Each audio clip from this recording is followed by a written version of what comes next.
Hey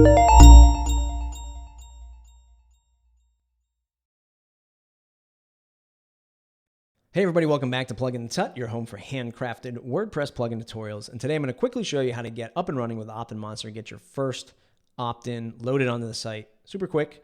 I have another overview video of OptinMonster, really dives deep into using it, the different scenarios, and the overview of all the options. You can check that out. It's part one of this series. But how do you get OptinMonster up and running? Very easy. How do you install it, get it activated? You go to wordpress.org, you type in OptinMonster in the WordPress, or excuse me, in the add plugins repo, you install, you hit activate. I've already done that. It drops you off into the OptinMonster API credentials. Now remember, again, if you've already watched my review video, overview video, it's a paid service. You have to go and pay for it monthly or annually.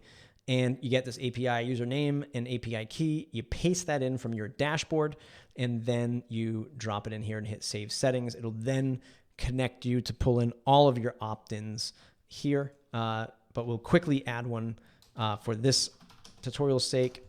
So you name it, you select which type of opt-in you're looking for. Again, if I do this in the overview video, I go through many of these here so you can understand what the differences are. Check that out. I'm going to use this template. This is the Lightbox template. This is the traditional pop-up that comes in the middle of your screen. And you can come in here and modify each and all of these settings. You can just click in this area here and say, sign up for this amazing deal. And you can come in here and put in your sub headline and offer. Most of you just want to leave stuff alone. That's totally fine, but you can modify all of many customization settings. And if anything that you don't have, you can always write some custom CSS for it. Again, check out the overview video. I talk about that stuff. Yes, no, some of these themes, you can enable a yes, no versus an add me to the list, but I'm not going to cover that in this video. And then success. Where does this go? Do you just give them a message and say thanks? Do you redirect them to a new page? You can do different success themes that shows them a video. You can do all that fun stuff. The display rules, you can leave this default for now. It's just for 5 seconds. The first 5 seconds that somebody's on the website, it'll make that pop-up show up, and specifically across any page or the home page or exactly matches. And then you can come in here and put in the URL that exactly matches it, or you can configure that in the WordPress backend, and I'll show you that real quick. You can also turn these into monster links that people can click. Again, check out my overview video for that stuff. This is super fast. We're going to go and pick your email provider. Somebody comes in, they opt into your pop-up. Where does that email go? For most of you, it might be MailChimp. So if I click on MailChimp, you'd select your account and which account do you want to associate it to, and then what list inside of your MailChimp account or whatever other provider you might have.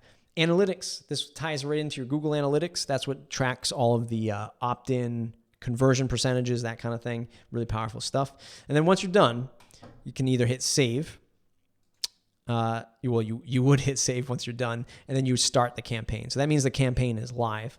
Next thing you have to do is head on over to your WordPress dashboard, refresh the opt-ins. It's not live until you actually click on go live, and that'll make it live. And then we can edit the output settings here. So again, can get a little confusing. Watch the overview video.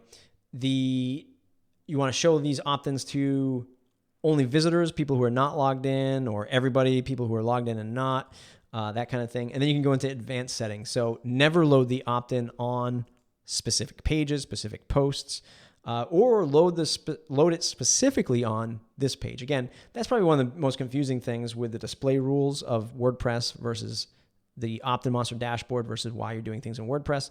That's okay because OptinMonster can work on a non-WordPress site. That's why. That's why you would actually have to put the entire path here. So if you're scratching your head and you have a WordPress site and you're like, boy, I got to list all these here. No, you would do that in the back end. So you'd set these settings off right here if you want. I'm going to leave it blank for now, but you can see you got all of these things to play with. And then we will, I've already set it to go live. So hopefully by visiting the front end of the site, you should see a pop-up come up in 5 seconds. Again, this is just the 2015 theme. And there's the pop-up OptinMonster. Sign up for this amazing deal. You saw me customize that before. And that's your center pop-up. Watch the overview video. I got a lot more of the breakdown. It's quite long, but OptinMonster is a big service. There's a lot of options, very powerful stuff for beginners and for advanced users alike. I hope you like it. If you like videos like this, thumbs up, share it with friends and family. Helps us get found. It's plugintut.com. Thanks, everybody.